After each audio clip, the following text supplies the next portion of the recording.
안녕하세요. 오늘 저희가 함께 깊이 파고들 자료는 물질적 욕망과 탐욕, 인간 본성과 운명에서 가져온 내용입니다. 이게 참 인간의 물질적 부에 대한 갈망, 그리고 그 그림자라고 할 수 있는 탐욕, 정말 오래된 주제죠. 네, 맞습니다. 아주 근본적인 문제잖아요. 이 자료를 보면요. 시작점이 되게 흥미로워요. 처음에는 그냥 괜찮은 삶, 기본적인 안정을 바라는 마음에서 출발한다고 하거든요. 그렇죠. 그건 뭐 당연한 욕구일 수 있죠. 근데 그게 어느샌가 남들보다 더 많이 가지려는 마음? 뭐랄까 비교 경생 같은 거 있잖아요. 그런 탐욕으로 변질되기 쉽다고 지적해요. 네, 밥맛이 돌면 식욕이 커진다는 식의 표현도 나오고요. 필요 이상의 욕심으로 부풀려지는 경향을 딱 짚어내죠. 자, 이걸 한번 제대로 풀어보죠. 이 자료가 단순히 욕망 문제를 넘어서서 이제 공정성이라든지 운명, 심지어는 사회적인 갈등 같은 더 큰 그림이랑 어떻게 연결되는지 한번 따라가 보겠습니다. 네, 기본적인 안정 추구는 자연스럽다고 보면서도 그게 필요 이상으로 커지는 걸 경계하는 거죠. 그리고 여기서 좀 상당히 도발적인 주장도 나와요. 어떤 주장인가요? 그러니까 부유한 사람들 중에 정말로 공정한 방법만 써서 부를 쌓은 경우는 거의 없다고 꽤 단정적으로 이야기합니다. 와, 그거 정말 강한 주장이네요.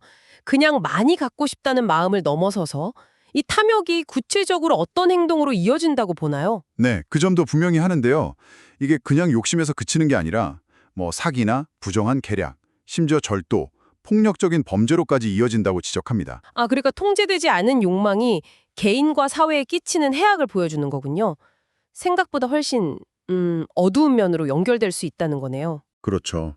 여기서 또 정말 흥미로운 지점이 바로 공정한 분배에 대한 관점이에요. 공정한 분배요? 네, 세상의 물질적인 부는 사실 충분히 있는데 이걸 공평하게 나누는 건 뭐랄까 이상적이긴 하지만 현재 인류의 의식 수준으로는 거의 불가능하다고 말해요. 아, 우리가 아직 그럴 만한 균형 감각이나 어떤 성숙함에 도달하지 못했다, 뭐 이런 건가요? 네, 그런 뉘앙스죠. 그리고 바로 이 지점에서 운명이나 업보 같은 개념을 끌어옵니다. 운명, 업보요? 그게 정확히 어떻게 연결되는 거죠? 좀 더 설명해 주실 수 있나요? 자료에 따르면요.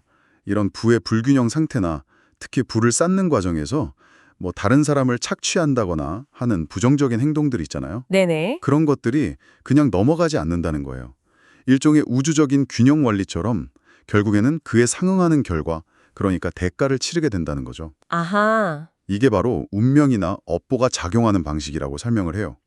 꼭 뭐 종교적인 의미라기보다는 원인과 결과의 법칙에 가깝게 묘사하고 있습니다. 와, 그러니까 이게 물질적인 부나 탐욕에서 의식적으로 좀 멀어지려고 노력하면 오히려 역설적으로 실제 생활 수준은 더 나아질 수 있다. 이런 주장까지 나오는 거군요. 네, 맞아요. 바로 그 역설이 이 자료의 핵심 주장 중 하나입니다. 자료에서는 뭐 관대한 자연이 오히려 이런 사람들에게 필요한 걸 알아서 부족하게 채워준다고 표현하던데요. 이게 참 신기하네요. 네, 소유하려는 그 집착을 놓을 때 오히려 필요한 것이 주어진다는 거죠. 그리고 만약 아직 뭐 탐욕 같은 부정적인 성향에서 완전히 벗어나지 못했다면 운명이 가끔씩 시련을 준다고도 해요. 시련이요? 예를 들면요? 예를 들어 실직이라든지 아니면 수입이 갑자기 줄어든다든지 하는 어려움을 통해서 진정으로 내 소유인 것은 없구나 하는 더 큰 진실을 깨닫게 해준다는 거죠. 결국 모든 것은 우주적 섭리, 그러니까 더 큰 질서의 일부라는 관점이군요. 정확합니다. 그런 맥락이에요. 그럼 개인적인 차원을 넘어서서 이 탐욕이 사회 전체에는 어떤 영향을 미친다고 보나요? 이 부분도 궁금한데요. 이 점도 아주 명확하게 지적하고 있어요. 개인의 탐욕이 모이고 모여서 사회적으로는 약자에 대한 강자의 착취 구조를 만들고 네. 더 나아가서는 국가 간의 어떤 불신이나 증오, 심지어는 전쟁으로까지 이어진다고 보는 거죠. 아, 개인의 문제가 결국엔 그렇게 큰 규모의 갈등으로 이어진다는 거군요. 그렇죠. 결국 인류 전체의 복지를 위해서 쓰일 수 있었을 막대한 부와 에너지가 뭐 파괴나 전쟁 준비 아니면 범죄 같은 정말 비극적인 방식으로 낭비되고 있다는 통찰인 거죠. 개인의 작은 욕심이 정말 거대한 파괴를 낳을 수 있다는 겁니다. 그럼 이 자료가 제시하는 궁극적인 대안은 뭘까요? 그냥 탐욕에서 벗어나라. 이게 끝은 아닐 텐데요. 마지막으로 제시하는 게 바로 마법적 관점이라는 건데요.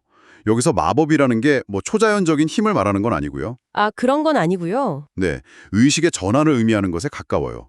그러니까 탐욕을 동력으로 삼아서 부를 막 얻으려고 애쓰를 대신에 물질적인 욕망 그 자체로부터 완전히 독립된 상태를 지향하자는 거죠. 독립된 상태요? 네, 그렇게 함으로써 영혼을 향한 우리 각자의 길에 좀 더 걸맞은 어떤 품위 있고 합리적인 삶을 확보할 수 있다는 거예요.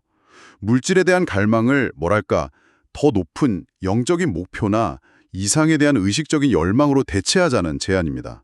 자, 그럼 이 모든 내용을 한번 종합해보면 어떤 의미로 정리할 수 있을까요?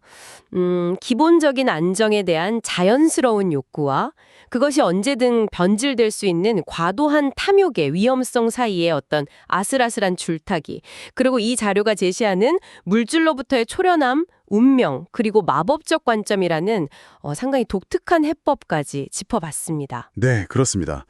이 자료는 그러니까 단순히 불을 많이 쌓는 것이 행복이나 성공으로 가는 유일하거나 혹은 뭐 주된 길이라는 우리 사회의 어떤 일반적인 통념에 정면으로 도전하는 셈이죠. 네, 확실히 그런 면이 있네요. 오히려 물질에 대한 집착을 내려놓고 내적인 균형이나 더 높은 가치를 추구하는 것이 진정한 풍요로 이어질 수 있다는 상당히 다른 길을 제시하고 있는 거거든요. 마지막으로 이 자료는 모든 것이 궁극적으로 우주적 섭리의 소유라고 말하면서 우리가 생각하는 내 것이라는 소유 개념은 어쩌면 일시적인 것일 수 있다고 암시하는 것 같습니다. 네, 그런 관점을 강력하게 내포하고 있죠. 이 생각을 한번 진지하게 받아들여 본다면 어떨까요? 청취자 여러분께서도 한번 생각해 보시면 좋겠습니다. 만약 정말로 그 어떤 물질적인 것도 영원히 내 것이 아니라면 이 깨달음이 당신의 일상적인 선택이나 삶의 우선순위에 어떤 작은 혹은 어쩌면 꽤 큰 변화를 가져올 수 있을지 잠시 고민해 보시는 것도 흥미로운 시간이 될 것 같습니다.